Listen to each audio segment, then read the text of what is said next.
잠언을 시작합니다. 어릴 때 제 어머니께서 잠언을 하루에 한 장씩 읽으면 용돈 주셨습니다. 잠언은 지혜의 말씀이니까 잠언을 읽으면 이 아들이 지혜로워질 것이라고 생각하시기 때문입니다. 맞습니다. 잠언은 지혜의 말씀입니다. 하나님께서 우리에게 한 번뿐인 인생을 믿음으로 살아가라고 주신 귀한 지혜의 말씀입니다. 여러분 잠언을 읽으십시오.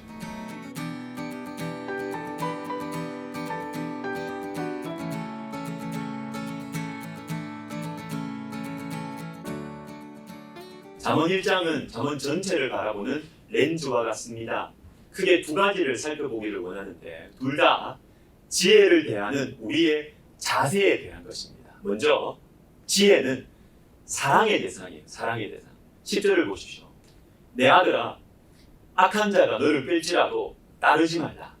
자, 이 말씀 후에 실제로 악한 자가 우리를 유혹하는 모습이 나옵니다. 그리고 자, 여러분 20절도 한번 보십시오. 잠언 1장 20절. 지혜가 길거리에서 부르며 광장에서 소리를 높이며. 자, 20절부터는 지혜가 우리를 막 부릅니다. 지혜가 부르는 모습이 나와요. 자, 그러니까 여러분 보십시오. 악이 우리를 꿰죠. 유혹해요. 지혜도 우리를 부르고 있습니다. 다시 말해서 우리 앞에는 악과 지혜가 같이 놓여 있다는 것입니다. 둘 다 우리의 영혼을 차지하기 위해서 소리를 높이고 있습니다. 둘 다 우리를 불러요. 자, 그러면 어떻게 할까요? 가만히 있으면 안 됩니다. 가만히 있으면 악과 미련이 놓은 함정에 빠지면 선택해야 됩니다. 결단해야 됩니다. 둘 다 우리를 향해서 손짓하고 있는데 이 둘 중에 하나를 잡아야죠. 그리고 여러분 7절 하반절을 보십시오. 미련한 자는 지혜와 훈계를 멸시하느니라. 자, 미련한 자가 지혜와 훈계를 어떻게 한다고 하십니까? 멸시한다. 무슨 말입니까? 미련한 자가 지혜를 모르는 게 아니에요. 알고 있습니다. 지혜를 못 본 사람도 아닙니다. 아는데 봤는데 지혜를 멸시합니다. 멸시. 그래서 잠언 8장 17절을 마음에 간직하실 필요가 있습니다. 지혜를 대할 때 가져야 할 자세. 나를 사랑하는 자들이 나의 사랑을 입으며 나를 간절히 찾는 자가 나를 만날 것입니다. 여러분, 지혜는 사랑해야 된다는 것입니다. 사랑. 그냥 고개를 끄덕거리면서 옳은 말이네, 탁월하구나, 새롭구나 인정하는 선에서 그치면 안 되고요. 사랑해야 되고 간절히 찾아야 합니다. 우리가 사랑하고 간절히 찾아야 하는 지혜를 가지신 분이 계십니다. 골로새서 2장 3절을 읽어드리겠습니다. 그 안에는 지혜와 지식의 모든 보화가 감추어져 있느니라. 누구시죠? 예수님입니다. 예수님 안에 지혜와 지식의 모든 보화가 감추어져 있습니다. 여러분, 예수님을 사랑해야 합니다. 예수님을 간절히 찾아야 합니다. 예수를 믿는다는 것, 신앙생활을 한다는 것은 예수님 참 좋은 분이지, 예수님께서 우리를 구원하셨지 이렇게 인정하는 정도가 아니에요. 예수님을 사랑하고 간절히 찾아야 합니다. 신앙생활 열심히 해야 된다. 교회생활 열심히 해야 된다. 그 정도가 아니에요. 예수님을 사랑하고 간절히 찾지 않으면 악과 미련에게 영혼을 빼앗기게 됩니다. 악과 미련도 우리를 열심히 유혹하고 있기 때문입니다. 이게 영적인 현실이에요. 여러분, 우리의 문제는 지혜가 없는 것이 아닙니다. 예수님을 모르는 것이 문제가 아닙니다. 지혜가 우리 가까이에 있습니다. 가까이에서 예수님이 우리를 부르고 계십니다. 문제는 우리가 멸시한다는 것이죠.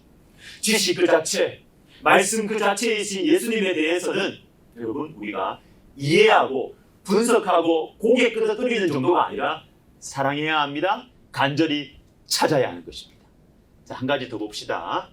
그 유명한 1장 7절 잠언 전체의 주제입니다. 여호와를 경외하는 것이 지식의 근본이다. 자, 이 말씀은 잠언의 이 시작뿐만 아니라 첫 번째 큰 단락을 마무리하는 9장 10절에도 그리고 잠언 전체를 마감하는 31장 30절에도 나오는데 여호와를 경외하는 여자를 31장에서 언급하죠. 그러니까 여호와를 경외하는 게 지식의 근본이다. 이것은 잠언을 이끌어가고 잠언을 감싸고 있는 말씀입니다. 오늘 본문에서 여호와를 경외하는 지식의 특징을 잘 나타내고 있는 한 표현을 보겠습니다. 4절을 보십시오. 잠언 말씀에 목적이 쭉 나오는데 하반절에 지식과 근신함을 주기 위한 것이니 어리석은 자를 슬기롭게 하며 젊은 자에게 지식을 주기 위한 것이다 라고 하면 자연스러운데 왜 지식에 근신을 덧붙여서 말씀하실까요? 여러분, 근신은 지식의 울타리입니다. 다시 말해서 하나님께서 세워두신 이 경계를 넘어가지 않는 것이 근신이에요. 여호와를 경외하는 사람은 지식을 가져도 근신합니다. 반대로 지식만 추구하는 사람, 근신을 모르는 지혜자들은 하나님의 원수가 됩니다. 그 예가 로마서 1장 18절부터 나오는데 대표적으로 26절과 27절을 읽어드리겠습니다.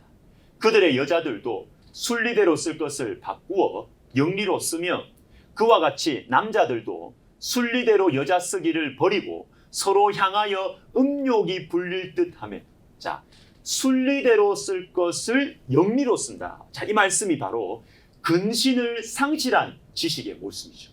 그래서 역사상 하나님의 영역을 넘어서 버린 음란함과 방탕함은요, 지식인들이 앞장섰습니다. 동성애 지식인들과 권력층들이 앞장서서 하고요, 대중들은 그냥 따라오는 형국이죠. 사랑하는 여러분, 지식에는 반드시 근신이 필요합니다. 근신.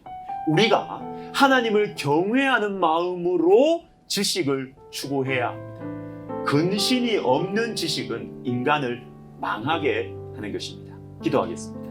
하나님 아버지, 잠언 말씀을 읽으면서 우리가 하나님께서 기뻐하시는 지식, 우리에게 축복이 되는 지식을 가질 수 있도록 도와주시옵소서. 예수님의 이름으로 기도하옵나이다.